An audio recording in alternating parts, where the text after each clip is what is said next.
I'm happy to introduce Perry Collins today, who will be speaking on emerging priorities and strategies for digital humanities funding. Perry is a Senior Program Officer in the Office of Digital Humanities at the National Endowment for the Humanities, where she's responsible for managing and developing grant programs, administrating the application review process, and providing guidance to NEH awardees throughout the course of their projects. Perry holds an MS in Library and Information Science from the University of Illinois at Urbana-Champaign and an MA in American Studies from the University of Kansas. Thanks for joining us, Perry, and whenever you're ready, you can feel free to take the mic, and the controls are all yours. Great, thanks. First, let me just thank all of you, the organizers of this meeting, for putting together something like this. I know it's hard sometimes to do virtual symposia, and it seems like there are a lot of people here and a lot of really great papers, so I'm very impressed. Thanks especially to Jeremy. He did a lot of prep for all of us as we got this going, but also to the Arts and Humanities and the Visualization SIGs within ASIST, and also to all of the students chosen as finalists. I was only able to listen to the last 2 papers, but I thought they were really great, so thank you all. I'm going to assume that most of you have at least a passing familiarity. Some have at least heard of the Office of Digital Humanities and what the NEH does. So I will just very briefly say we fund projects that sit sort of at the intersection of technical or methodological innovation, as well as humanities research or education or public programs. We try to look very broadly at the kinds of audiences we might fund, and we really adhere to the idea of big tent digital humanities. Our colleagues in other offices and divisions at the endowment certainly do fund digital scholarship and other kinds of work.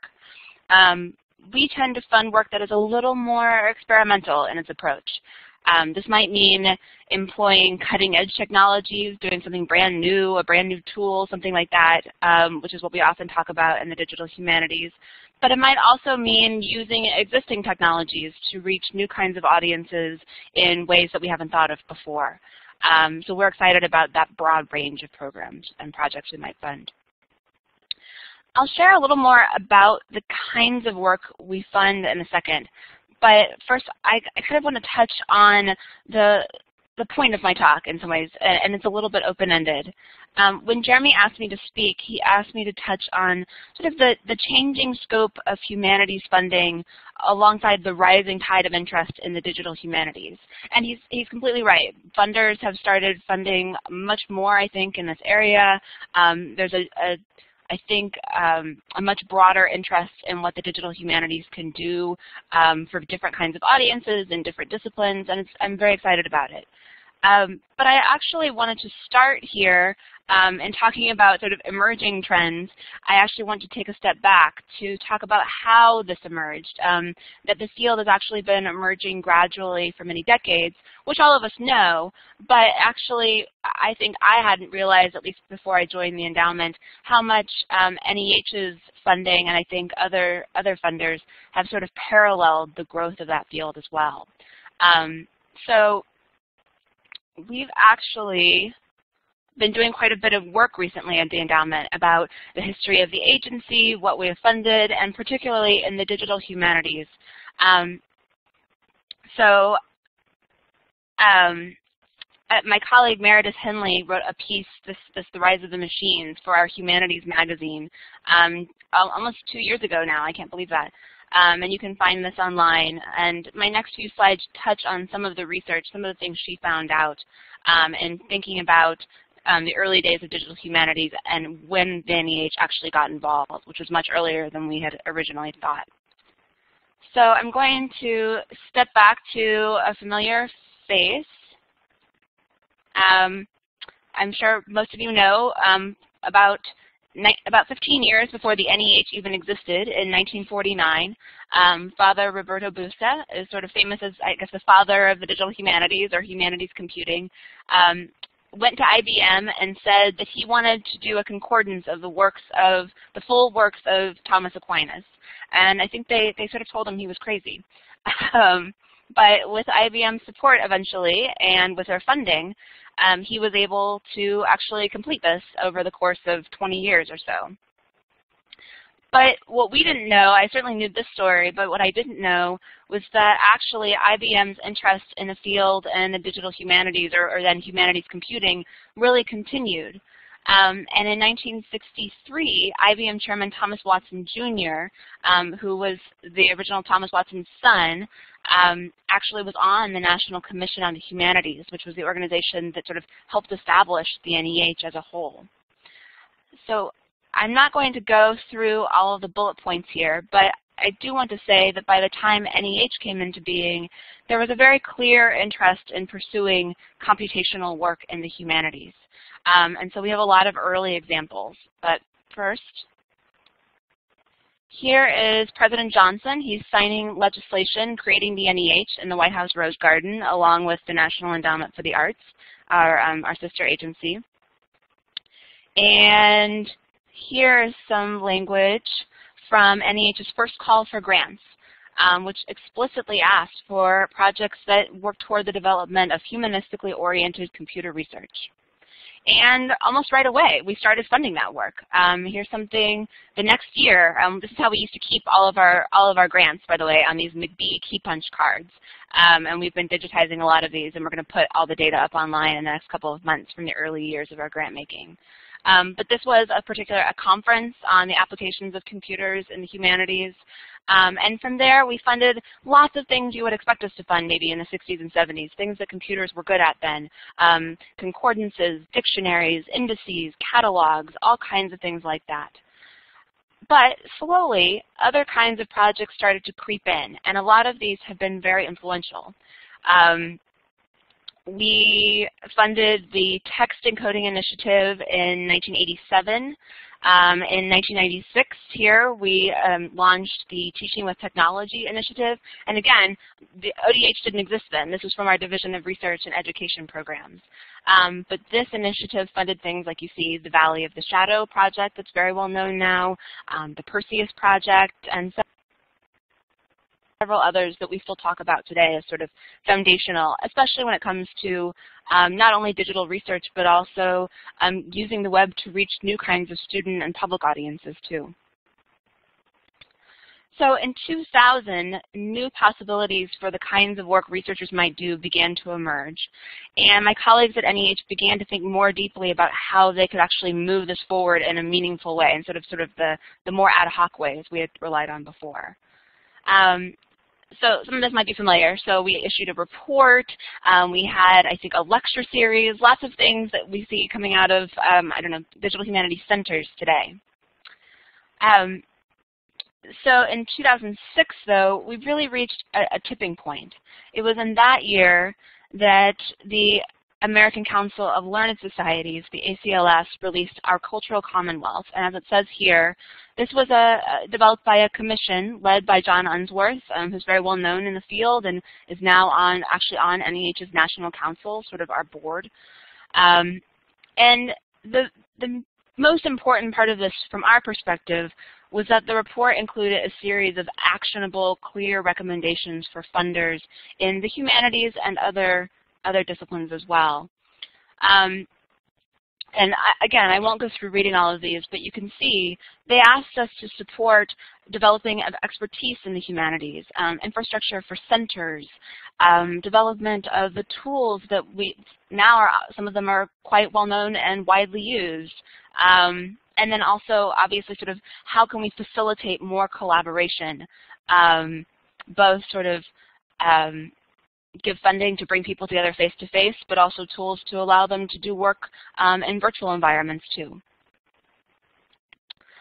So again, this is it's sort of an abridged history, and then this led to us, to the Office of Digital Humanities. So in 2006, after this report came out, we had people come together for a mini-conference to brainstorm what was the Digital Humanities Initiative, and then gave way to the official establishment of the Office of Digital Humanities in 2008. So we're really a very young office.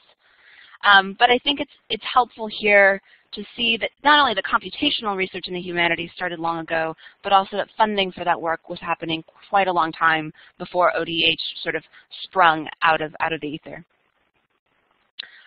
So from here, I want to transition into a more contemporary discussion of what ODH funds and several broad and I think really important trends I've observed across the digital humanities sort of funding landscape. So this is still through my lens at NEH. I can't speak for other funders, and I don't have any sort of secret knowledge of what other funders are doing. I know basically what you all can find out as well. But I think you'll see that even 9 years later after that ACLS report, we're still trying to respond to those recommendations. I think we've done a lot to do that, but there's still a long way to go. And I have some great examples of projects that I think are trying to take those next steps. That said, I want to quickly note that while there's often a perception that ODH funds all the digital stuff at NEH, I've already said that isn't true. Our other offices and divisions that you see here give out a lot of money and grants for digital projects, whether it's digital scholarly editions or digitizing humanities collections from libraries. There's a lot of funding for all of that work. So chances are, if you actually at some point want to apply for a grant, you might not come to ODH at all. But again, we're trying to sort of ask questions about what's next in the field. But as you can see here, I think we serve sort of a lab function. We have a small budget, and we are a little bit more nimble, and we have fewer programs, but also fewer people. So we're busy trying to answer questions too. I want to very briefly, though, outline the basics of ODH, and we have 5 major grant programs, and we've sort of split them up into these 3 very broad areas. So first, as it says, is research. And as I said before, this includes education and public programs as well. We have very flexible grant programs to accommodate many different kinds of projects. And if you've seen in the past announcements for startup grants or for implementation grants, you'll see that they really span across disciplines, across methodologies. We try to keep those very open-ended. We also want to develop expertise, like that ACLS report said. We want to make sure that we're providing professional development and training for people in the field, and I'll talk about that in a little bit. And then finally, we also really want to promote international collaboration. This is something the NEH honestly hadn't done a whole lot of before, but it's become sort of a hallmark of our office. So we have 2 programs here, a partnership that we have with our counterparts in Germany, and then also the pretty well-known Digging into Data Challenge, which involves 10 agencies in 4 different countries to fund work going on internationally in the field. So now I'm going to go ahead and delve into 3 broader trends that I think cut across ODH programs and shed some light on just a couple of the directions I think the field is taking. And I'll mention things that other funders are doing here and there, but for the most part I'll stick with some NEH examples. First is collaboration. So this is sort of a given at this point in the digital humanities. I can't imagine anyone here thinks, oh, sure, I can do that all by myself. We've sort of, at least in this field, I think moved far away from the lone scholar model. It doesn't mean the collaborations always work or that they go well. Often projects really are led by a single person, but I think there's always more than one person involved in a project. That said, early DH projects were really building from scratch, and now we actually have a lot of infrastructure. We have larger pools of experts across different disciplines. We have centers, we have initiatives, scholarly societies are doing some of this work, and there are actually online communities where if you have a question, you can go and try to find the answer. So there are sort of collaborative, these networks set up for us to tap into from the very beginning of a project, which I think is really exciting. One of the best things about a lot of these projects, and some of the examples I'll show you in a second, is that they're not only collaborating on the technical side to develop new user interfaces or to experiment with APIs or to look at how we can visualize data or preserve data in the long term, and all of that is incredibly important, but they've also, I think, taken a step toward collaborating to work with entirely new audiences. They're reaching into communities that maybe the digital humanities hadn't reached before. It might be scholars, or students, or even the general public, maybe people who are volunteering to do crowdsourcing projects and things like that.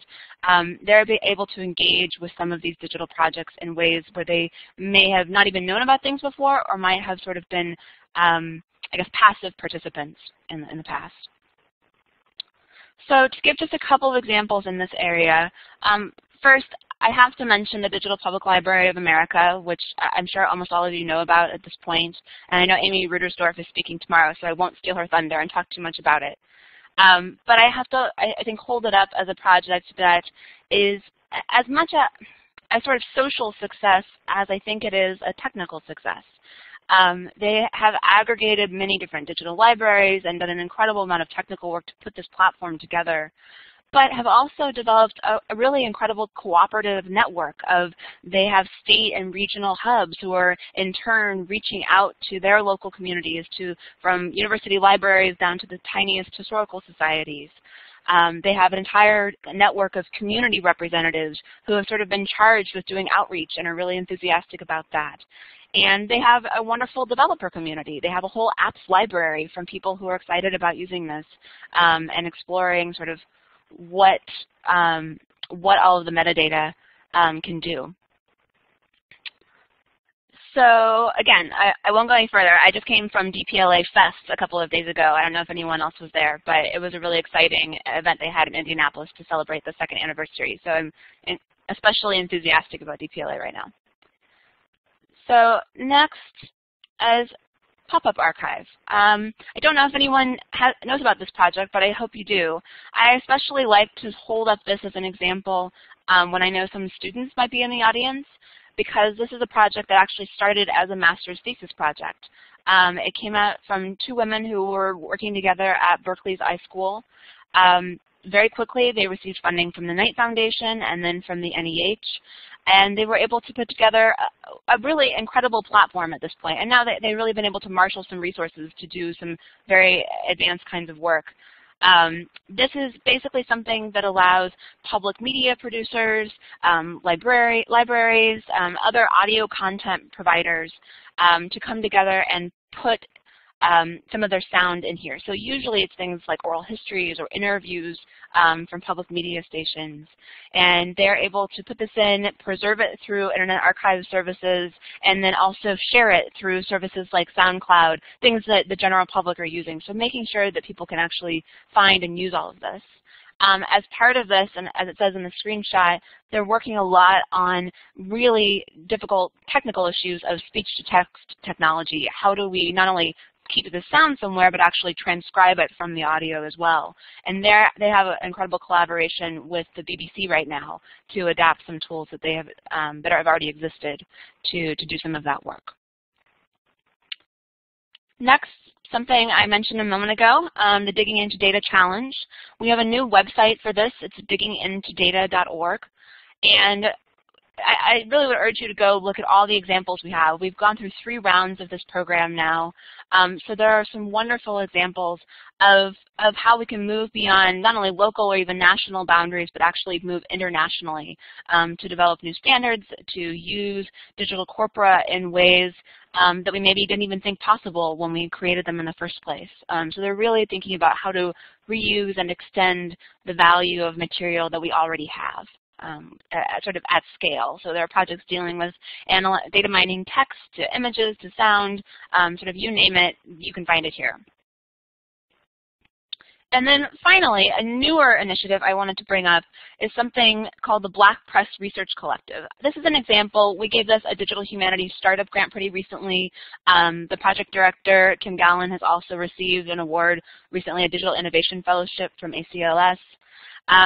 And at its center, this project has really important questions, I think, about access to and scholarship about the many sort of Black newspapers and other media that have existed and still exist today, of course, in the United States. They're talking about how we can leverage existing tools. You can see in the screenshot things like tools for visualization, for publication, but also think about where the gaps are. Who are we not reaching? What audiences do we need to get at? And what collections, what's the gap in our digital archive? And so I'm excited to see where this goes. Again, they're still in very early days, but I think they are having some important conversations. So to move on to another big theme, human infrastructure. More and more, I'm asked all the time about professional development and training opportunities. And I really can't stress enough how important I think these have been to the field as a whole. I'm going to offer a couple of examples in a moment that are ODH specific, that belong to our Institutes for Advanced Topics program that we've been funding for the last about 6 years or so. But I also want to note that this is just one of many initiatives. This is something that many funders are interested in dealing with. Mellon's Higher Education and Scholarship Program has been funding a lot of work, particularly in liberal arts colleges, but in other institutions as well. I think Carnegie Mellon just got a large award to work on training for students. IMLS has the 21st Century Librarians Program that many of you might be familiar with that can give funding directly to library and information science programs. And other foundations have been very interested in training everyone from undergraduates all the way up to full professors. So there's a lot of options there if you're interested. I actually just referred this morning, I was prepping a bit for this, and I referred back to an article in the Chronicle of Higher Education that this is from 2012, and they said that the Digital Humanities Summer Institute, which is very well known now at the University of Victoria, in 2008 it had 125 attendees. And in 2012, when this article was written, it had 423 attendees. And then I looked at their website, and last year, in 2014, they had over 600 attendees. So it's just really exponentially growing in terms of how many people are interested and able, I think, to attend this kind of work. So I think that's important too. I'm sure there are plenty of people who wanted to go and couldn't find the funding. I think more and more universities are making funding available to do this kind of thing. Graduate students are able to make the case that this is an important part of their studies. So I think looking out for those training opportunities is very important. So 2 examples here, again, institutes that ODH has funded in the last couple of years. First, the Digital Humanities Data Curation Institute. Maybe there might have been 1 or 2 of you who even attended one of these. These were a series of 3-day workshops in different locations. And they did a pretty basic introduction to the principles of data curation, tools, resources, things that people could look at. They brought together humanities researchers, broadly construed humanities faculty, but also people working in libraries and in other units on campus, people who come from outside academia, librarians, archivists, and I really want to note advanced graduate students, because most of our institutes at NEH they usually keep aside spots for graduate students to attend. And so if you are a graduate student, please take a look at those in particular, because we don't have, honestly, NEH doesn't have a whole lot of funding opportunities for grad students, so I think this is an important one. And then next is the HIPSTAS project. This comes out of the Texas iSchool. I think it's a great acronym. It stands for High Performance Sound Technologies for Access and Scholarship, so it's long. And this brought together participants for a more intensive kind of training institute on sound studies research. People who came were interested in everything from modernist poetry to indigenous cultural heritage, but they had some similar methodological questions about sound. And so this institute was really moving beyond analyzing just spoken word, sort of can we search the text, transcribe what's in audio, but actually also analyzing the sound itself. So being able to, they have an example on their website, being able to automatically detect differences in tone between someone who is reading poetry in an audio file versus someone who is speaking in prose. How do those sound different, and can we actually mark that up in the audio? And finally, I want to touch on one more sort of broad area that NEH has made a push to reach out to even more recently. And this is studying technology and digital culture. So flipping this on its head a bit, how can we then use humanistic methods and all of the expertise in the humanities to study technology and the history of computing and media studies? And these fields have been around for a long time. But I think sometimes people don't know that NEH is happy and in fact excited to fund some of this work. So if this is an interest for any of you, please let me know and get in touch, because I think it's something we would like to see more of. And in fact, we have a fairly new chairman. He's been there with NEH almost a year, Chairman Bro Adams, and he's very interested in this issue, in part as a way, I think, for us to explore what role do the humanities play in tackling contemporary challenges of today? As we're trying to reach the public and talk about the value of the humanities, how can we sort of turn our lens towards a lot of questions that are of broad interest? But as a couple of examples, just in the last few years, NEH has funded projects like, this is Mechanisms, Matthew Kirschenbaum's Mechanisms, which came out, I believe, in 2012, and a few years before that, he received a fellowship to do research leading up to this book. And that actually was not from the Office of Digital Humanities, it was from our Division of Research Programs, who are very well-known, very traditional kind of fellowships program, which funds books for the most part. And so this was a good example of that. And he was working sort of in digital forensics and intersections with electronic literature in particular. And then more recently, a report that came out of a NEA, NSF, NEH co-funded meeting on media systems. So it brought together all kinds of people ranging from humanities scholars and media studies experts to people, video game developers, to other kinds of funders in the field, to talk about sort of the impact of these increasingly complex technical systems on things like culture and education and the economy. And the report is very good, and I think gets a little bit more into the weeds past just that broad description. So that's online if anyone's interested in reading it.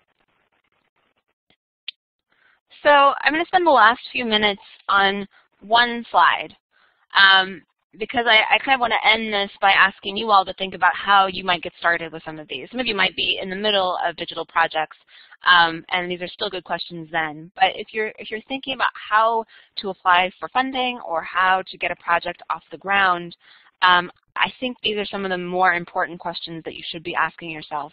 And I think they all sort of relate back to some of the themes that I talked about before. I think especially with the audience here, people in LIS really very often sit at the intersection of multiple fields. Often, and I think especially with the special interest groups represented here, your work by its very nature is interdisciplinary. And you might, for this reason, in a good way, have actually quite a few options when it comes to funding. There are some applicants we get who really can only get funding from NEH. They wouldn't be able to get funded by NSF or somewhere else. But a lot of you might be able to fund work through NEH, through IMLS, through the National Science Foundation, even through tech companies like Google have awards for doing research. So I think the most important part here is, A, how can you sort of break up a project into discrete proposals? How can you not just apply to every agency for this broad initiative that you're working on maybe, but actually pick it apart and say, we need funding to work on the user interface. We need funding to work on this really innovative tool that nobody else is doing. We need funding to develop a report on how others are doing this in the field, something like that. And really try to gear yourself toward each of those funders. And you can look toward projects, I think, like DPLA that have been very good about getting a lot of resources by describing very particular projects. And then with that, how do you then frame the proposal to appeal to different funders? You won't be able to frame it the same way. In an NEH application, you'll have to show how the humanities are driving those technical questions. We really put the humanities first and foremost. So what is the intellectual content of the proposal, and how does that sort of gear itself toward your choice of platform or collaborators? Whereas in an application to, I don't know, Google, you would want to show how your humanities question is instead a terrific test case for work that will further the world of computer science or information science more broadly. Also, I think really integral to this work is the third question there. Is the project worthwhile for everyone on the team? Often we'll hear from peer reviewers that they liked a project because it was not only a good humanities project, but actually gave, say, the computer scientist or the information scientist on the team a really substantial intellectual challenge as well, something they could get publications out of. So it's very important, I think, not to look at your collaborators as service providers, no matter which side you're coming from, but actually to think about and decide at the outset what are the goals for both of you before you move forward. I've seen a couple of presentations from people who have done an incredible job, I think, of being able to talk across those disciplinary boundaries.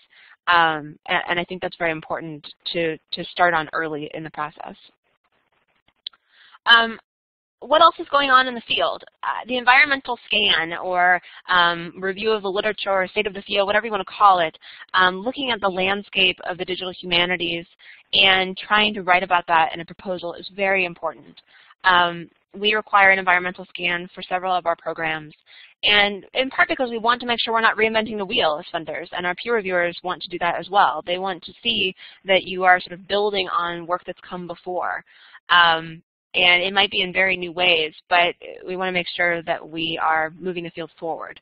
And so with that, I always say that I think a good starting place is actually the many different databases that are now available of existing funded projects. You can look at the NEH has a funded projects database you can get to from our homepage, but NSF, IMLS, the Mellon Foundation, all of these you can see sort of which programs things were funded from, what kinds of things they're funding or special initiatives or priorities, and really I think that will help in maybe learning about projects you didn't know about in the first place, but also I think getting an idea of where your project might be most appropriate. Also, how can you get the word out? Some of the projects I've mentioned today, things like obviously DPLA, but also things like Pop-Up Archive and even smaller projects like the Black Press Research Collective, have done an incredible job of reaching out to sort of vast constituencies, of thinking about all the stakeholders who might be interested in maybe in the content, maybe in particular methods that are going on in the project.